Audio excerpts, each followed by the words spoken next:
नमस्कार दोस्तों।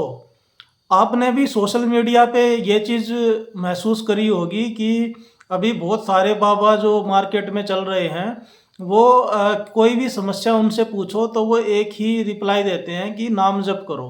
मतलब ज़्यादा से ज़्यादा जो है वो माला जपो, बैठ के नाम एक ही नाम रटते रहो, कुछ भी एक स्पेशल नाम पकड़ लो, राम राम, राधे राधे या कुछ भी ऐसा करके उसको बैठ के जपते रहो। तो क्या ये जो नाम जप है, ये सभी समस्याओं का समाधान हो सकता है? क्या इससे जीवन में आने वाली सारी समस्याओं से मुक्ति हो सकती है? तो हम इसी टॉपिक पे जो है वो आज थोड़ी-सी चर्चा करेंगे और आपको क्लैरिटी मिलेगी इस टॉपिक पे कि अलग-अलग डायमेंशन से हम चीज़ों को देखेंगे कि क्या ये पॉसिबल है या फिर ये जो है वो पूरा ढकोसला है और ये इसमें कोई दम है या नहीं है, किस तरीके से है। तो बने रहिए लास्ट तक और इस टॉपिक को आज हम अच्छे से देख लेंगे। तो शुरू करते हैं। बहुत सारे जो बाबा हैं वो आजकल जो है उनसे कोई भी समस्या पूछो वो यही बोलते हैं कि आप नाम जप करो सब सही हो जाएगा। जैसे मैं देख रहा था एक इंस्टाग्राम पे भी एक वीडियो, इंस्टाग्राम पे भी और यूट्यूब पे भी वो काफ़ी वायरल हो रखे हैं बाबा जी। तो उनसे एक युवक पूछता है कि महाराज मेरी नौकरी नहीं लग रही है काफ़ी समय से और मैं डिप्रेशन में हूँ और उसके लिए क्या उपाय करना चाहिए मुझे? तो बाबा जी बोलते हैं कि बच्चा नाम जप करो और आपका हो जाएगा। फिर ऐसे ही एक महिला आके बोलती है कि महाराज जो है वो हम आ रखे हैं दोनों कपल्स और हमें जो है वो बच्चा नहीं हो रहा है। तो बोलते हैं कि नाम जप करो बच्चा हो जाएगा। अब मतलब ऐसे-ऐसे इलॉजिकल चीज़ें हैं, किसी का पासपोर्ट नहीं बन रहा है तो नाम जप करो और वो बन जाएगा। और किसी को बीमारी हो गई तो नाम जप करो वो सही हो जाएगा। तो इस इन चीज़ों में आपको कोई सेंस समझ आ रहा है? मतलब अगर आप घर पे बैठ के और आप नाम जप कर रहे हैं तो आपकी जो लाइफ में समस्याएँ हैं उनका समाधान कैसे हो सकता है? एक सिंपल सी थ्योरी है कि अगर कोई प्रॉब्लम है आपकी लाइफ में तो उस पे आपको एक्शन लेना पड़ेगा। अगर आपने एक्शन लिया तो वो समस्या है वो हट जाएगी और अगर आपने एक्शन नहीं लिया तो वो समस्या ऐसी की ऐसी बनी रहेगी। तो इस चीज़ में जो है वो ये बड़ी कॉमन सेंस की बात है, इसमें समझने का ऐसा क्या है। लेकिन क्योंकि जो है वो हमारे धर्म ग्रंथों में भी और जो पुराने धर्म की पुस्तकें हैं, उनमें भी जो है वो काफ़ी इंसान को बरगला रखा है। उसको अंधेरे में रखा गया है और बहुत सारी बातें सिर्फ़ मानने पे ज़ोर है कि आपको ये चीज़ें माननी है और इस पे सवाल नहीं उठाना है। जैसे एक एग्ज़ाम्पल देता हूँ मैं, तुलसीदास जी ने जो लिखा है रामचरितमानस और भी उनकी दूसरी चीज़ें हैं। उन्होंने ये अंधविश्वास फैलाने में और इंसान की बुद्धि को संकुचित करने में बहुत ज़्यादा उन्होंने योगदान दिया है। जैसे उन्होंने ये बोला है कि कलयुग केवल नाम आधारा। मतलब कलयुग में जो है वो बस मुक्ति का एक ही उपाय है कि बैठ के नाम जप करते रहो और नाम नाम रटते रहो। उसी से जो है वो आपके जीवन के कल्याण हो जाएँगे। वहाँ से ये बात आ रही है। फिर भक्ति काल में भी बहुत सारे ये जो होते थे ये लोग, उन्होंने भी इसी चीज़ पे बल दिया था भक्ति वालों ने। और अभी प्रेज़ेंट का टाइम देखो, तो प्रेज़ेंट में भी आप देखो इतने सारे जो बाबा हैं वो छाए हुए हैं और बस वो अपनी लाइफ़ कैसी भी रहे, कुछ बाबा तो ऐसे हैं कि अंदर से कुछ और, बाहर से कुछ और जो है वो वैसा अपनी वेशभूषा बना लेंगे और सामने वाले पे बिल्कुल प्रभाव जमाने की कोशिश करेंगे कि एक अथॉरिटी दिखे, है ना? ऐसे ढकोसले और बाहर से ऐसी मदारियों वाली वेशभूषा धारण कर लेंगे। मतलब कोई लाल, कोई पीले कपड़े पहन लेगा, पूरा ऊपर से नीचे पीला हो जाएगा। माथा पोत लेंगे पूरा का पूरा पीला और टीका भी लगा लेंगे पीला, कोई काला, कोई कैसा, सबके अपने अलग-अलग ढोंग चल रहे हैं। तो आप देखते ही रहते हो डेली की डेली। तो ऐसे सामने वाले पे ऐसा प्रभाव जमाने की कोशिश करते हैं कि वो ऐसा विचित्र चीज़ें देख के, मदारियों वाली वेशभूषा देख के वो सामने वाले लोग जो हैं वो एकदम से प्रभाव में आ जाएँ। और मैं देख रहा हूँ कि जैसे ही बाबा वहाँ से निकलते हैं तो उसके पीछे जो जनता खड़ी रहती है रोड पे, वो जैसे ही बाबा निकले और वैसे गिरते हैं उसकी सड़क पे जाके, कि जहाँ बाबा के कदम पड़े हैं वहीं की मिट्टी जो है वो हमारे माथे पे लगनी चाहिए। महिलाएं भी पागल हो रखी हैं, पुरुष भी पागल हो रखे हैं। सुबह जाके 3 बजे वहाँ लाइन में लग जाते हैं और वहाँ डफली बजाते हुए, और वो जो बेचारे लोकल हैं उनकी भी नींद हराम कर देते हैं। तो मतलब क्या लोगों को पागल बना रखा है। हमारा देश जो है वो छोटे-छोटे मुल्कों से टेक्नोलॉजी माँगता है, भिखा हाथ फैलाता है इज़राइल के आगे, कभी किसी देश के आगे जाके। हम टेक्नोलॉजी में एकदम पीछे हैं और ऐसे बाबागिरी में और अंधभक्ति में जो है वो नंबर 1 पे हैं। तो ये चीज़ देख के मेरी आत्मा तो अंदर से हिल जाती है।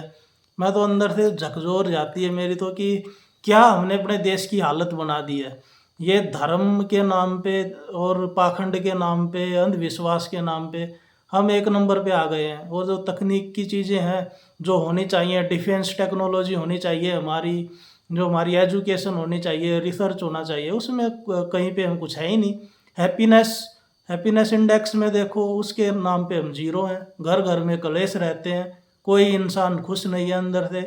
हर कोई जो है वो मजबूरी में काम किए जा रहा है और बस ये बाबा जो हैं ये फल फूल रहे हैं। बाबा फल फूल रहे हैं, फिर जो नेता लोग हैं वो फल फूल रहे हैं, जो कैपिटलिस्ट पूंजीपति हैं वो फल फूल रहे हैं। बस इन 3 लोगों का गठजोड़ चल रहा है। यही एक दूसरे के इंटरेस्ट को साध रहे हैं, वो उसकी तरफदारी कर रहा है, वो उसकी तरफदारी कर रहा है। ये सिंपल सी चीज़ जो है वो आप लोगों को समझ में नहीं आती। आपको अपना धर्म बचाना है और धर्म का झंडा लेके आप चल रहे हैं, और चीज़ आपकी दिमाग में समझ में आ ही नहीं रही है। तो ये चीज़ है, देखो शुरू से ही मानव का इतिहास रहा है 10 लाख साल का, और कोई भी धर्म मान लो पुराने से पुराना, वो मुश्किल से आपका 4000-5000 साल पुराना रहा है, सिंधु घाटी की सभ्यता से भी अगर देखा जाए तो। तो 5000 साल का आपका मुश्किल से पुराना धर्म है, और जो मानव का इतिहास है वो 10 लाख 20 लाख साल पुराना है।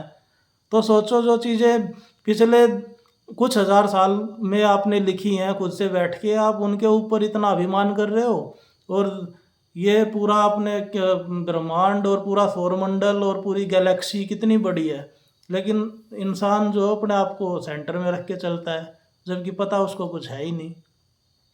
अभी पीछे कुछ 100 साल, शायद 300-400 साल पहले तक तो लोग मानते थे कि जो पृथ्वी है वही सेंटर में है और जो सूर्य है वो चारों तरफ चक्कर लगाता है। लेकिन इस बात को जब गैलीलियो ने सिद्ध किया कि नहीं, सूर्य के अंदर में है, पृथ्वी चारों तरफ चक्कर लगाती है, तो उसको बेचारे को घर में वो उम्र कैद की सज़ा दे दी, किसी को फांसी की सज़ा दे दी इन चीज़ों के अगेंस्ट में बोलने के लिए। तो धर्म की शुरू से ही एक गुंडागर्दी टाइप चली आ रही है।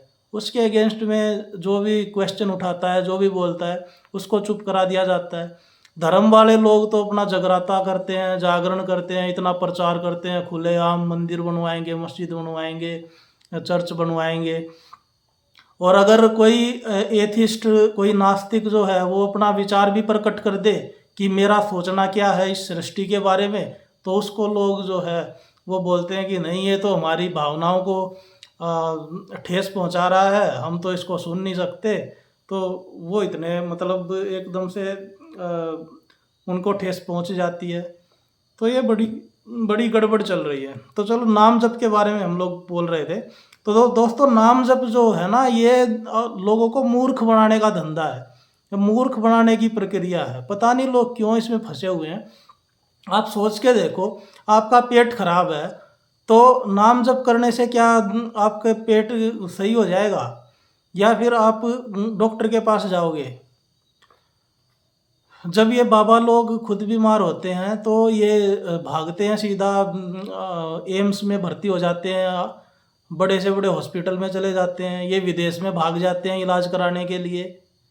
कौन सा तो एक वो साउथ में बहुत ज़्यादा फेमस बाबा है, रंग बिरंगे कपड़े पहनता है, अंग्रेजी बोलता है, वो जो है अपनी ब्रेन की ट्यूमर की सर्जरी कराने के लिए वो विदेश में भाग जाते हैं।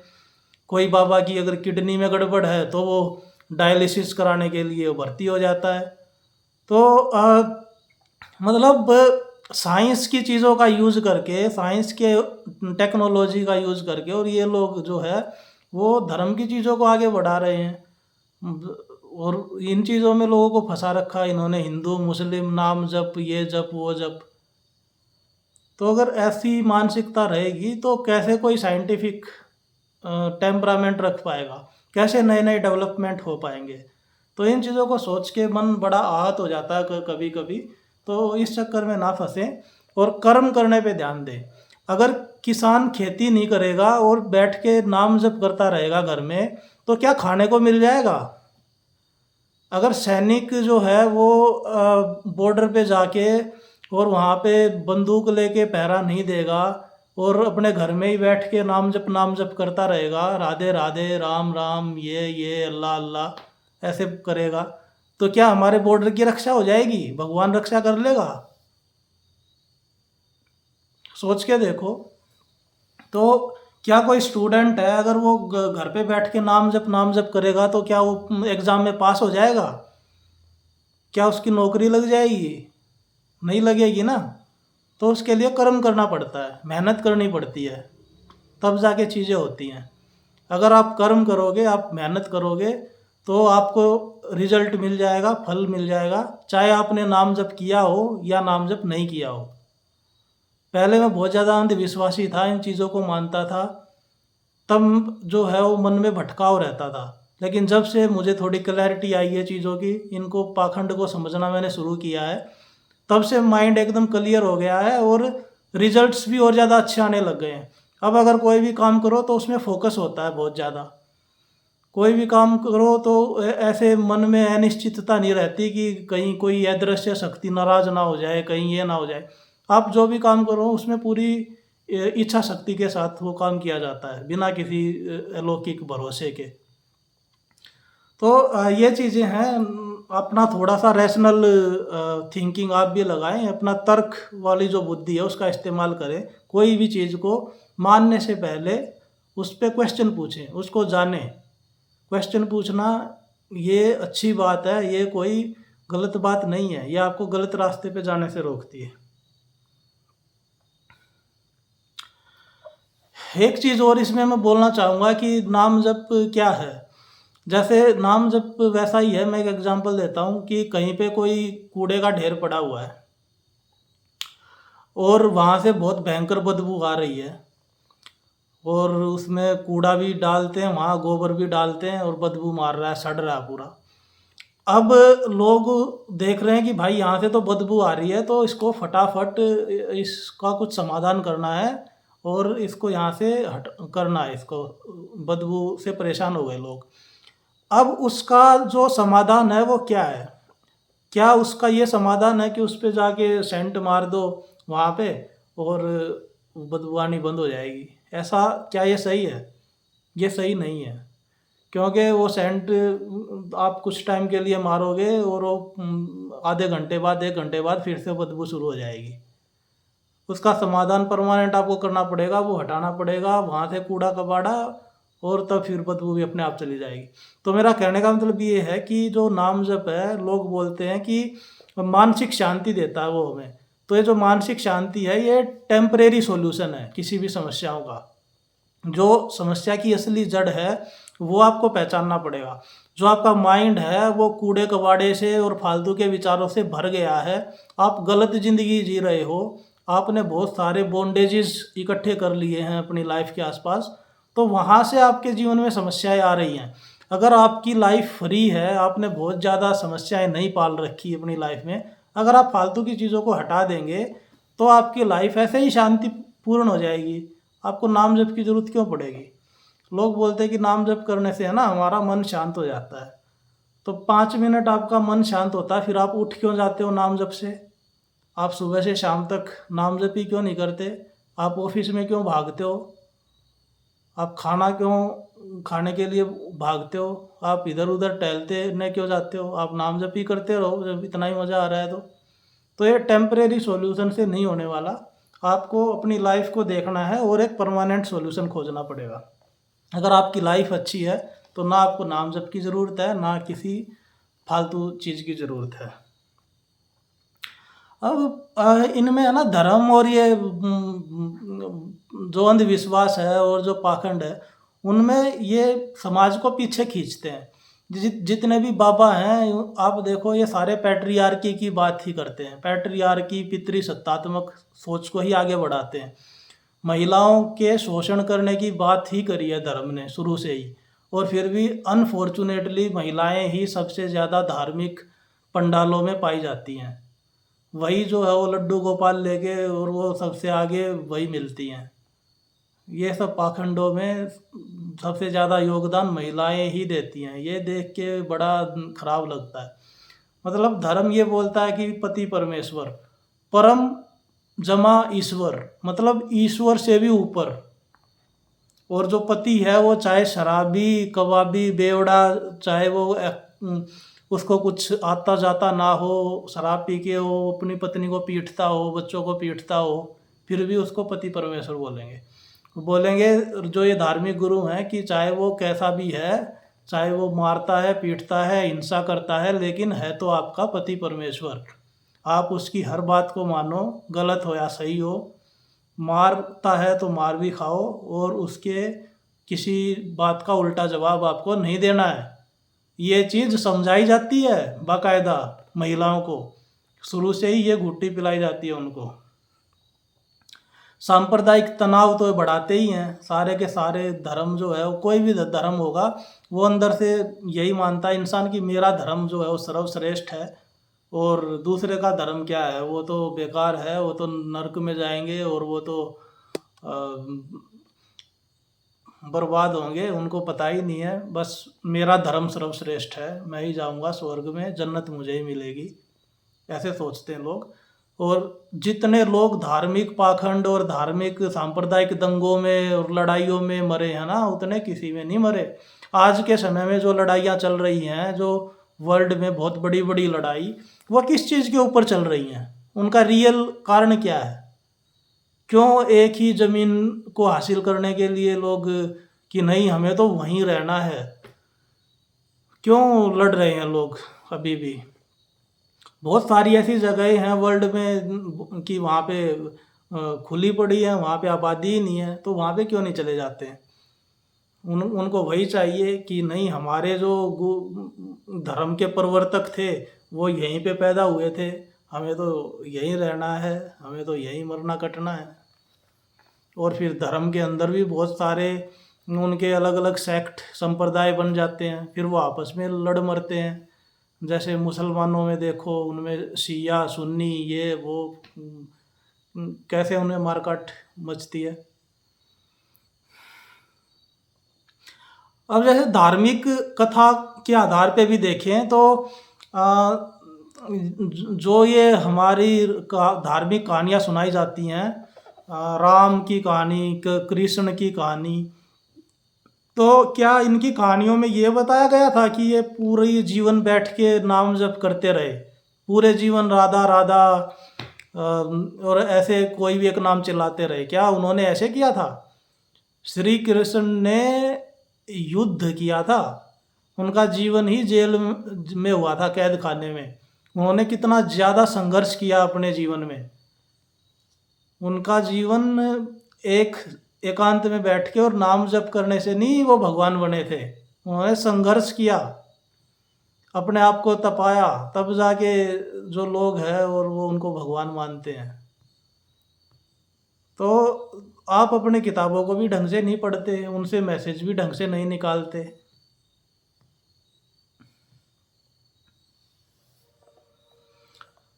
अब ये बाबा जो है वो प्रवचन कुछ देते हैं, और उनकी जो पर्सनल लाइफ है वो उसमें कुछ अलग दिखती है, कथनी करनी में अंतर होता है। बाबा जी बोलेंगे कि जानवर को मारना पाप है, और मोह माया इकट्ठी करनी नहीं चाहिए, पैसा रुपया पैसा सब मोह माया है, इससे दूर रहो बच्चा। और खुद की लग्जरी गाड़ियां हैं, जब उनका काफिला निकलता है तो महंगी से महंगी गाड़ी जो होती है महंगे ब्रांड की, उस पे चलते हैं बाबा जी। और एक गाड़ी भी नहीं, 10-10 गाड़ियाँ, 20-20 गाड़ियाँ, 50-50 गाड़ियाँ चलती। बाबा जी के पास प्राइवेट जेट है, वो अपना प्रवचन करने के लिए, कथा करने के लिए प्राइवेट जेट में जाते हैं। तो आपको समझ नहीं आता बाबा की कथनी करनी में कितना अंतर है, आप फिर भी उसके पीछे पागल हुए पड़े हैं। बाबा जी बोलते हैं कि जानवर को नहीं मारना चाहिए, चमड़े का उपयोग नहीं करना चाहिए। और बाबा जी जो आपकी गाड़ियां हैं, महंगी गाड़ियां, क्या उनमें चमड़े का प्रयोग नहीं हुआ है? वो जो गाड़ियों की सीट हैं, सीट कवर हैं, वो तो प्योर लेदर के बने हुए हैं, वो तो गाय की चमड़ी के बने हुए हैं। ये तो कंपनी साफ साफ बोलती है, लेकिन फिर भी आप यूज करते हैं। तो ये तो दोगलापन है। ये चीज़ें बदलने में समय लगेगा, ज़्यादा नहीं लगेगा। अभी टेक्नोलॉजी का टाइम आ गया है। समय का पहिया बहुत जल्दी घूमेगा। और आपको भी इन चीज़ों को थोड़ा सोचना चाहिए, अपना दिमाग, रैशनल बुद्धि लगाओ, डरो मत। आपके माइंड में शुरू से ही डर बिठा दिया गया है, डर और लालच, कि अगर आप धर्म और इन चीज़ों को नहीं मानोगे, भगवान को, तो आपके जीवन में समस्याएं आ जाएंगी। ऐसा कुछ नहीं है बिल्कुल भी। हमारे से अलावा, मनुष्य के अलावा जितनी भी स्पीसीज़ हैं, उनका जीवन बड़े अच्छे से चल रहा है, बिना धर्म के और बिना भगवान के माने हुए भी। और सबके देश में, अलग अलग देश में अलग अलग धर्मों के अलग अलग भगवान हैं, इन्होंने अपने तरीके से बना लिए हैं। तो ये भी एक है। अब सोचो, अगर भगवान है तो क्या वो अलग अलग होंगे? क्या वो बहुत सारे होंगे? क्या उनमें आपस में भी टकराहट होती है? तो ये अंतर विरोध है। तो समय बड़ा अच्छा आने वाला है तकनीक की वजह से, टेक्नोलॉजी की वजह से। बस आप अपने आप को बदलने पे ध्यान दीजिए। छोटा सा प्रयास आपकी ज़िंदगी को मुक्ति की तरफ ले जा सकता है इन पाखंडों से। तो मेरा यही कहना था। बाकी आप यहाँ तक अगर पहुँच गए हैं तो इसका मतलब आप बड़ा सीरियस हैं इस टॉपिक को लेके। तो अगर आपने चैनल को सब्सक्राइब नहीं कर रखा तो आप सब्सक्राइब करिए, आने वाली नई वीडियोस की नोटिफिकेशन आपको मिलती रहेगी। चैनल अगर आपको पसंद आ रहा है कंटेंट, तो आप लाइक शेयर कर सकते हैं। और मिलेंगे जल्दी ही अगली वीडियो में। तब तक के लिए टेक केयर।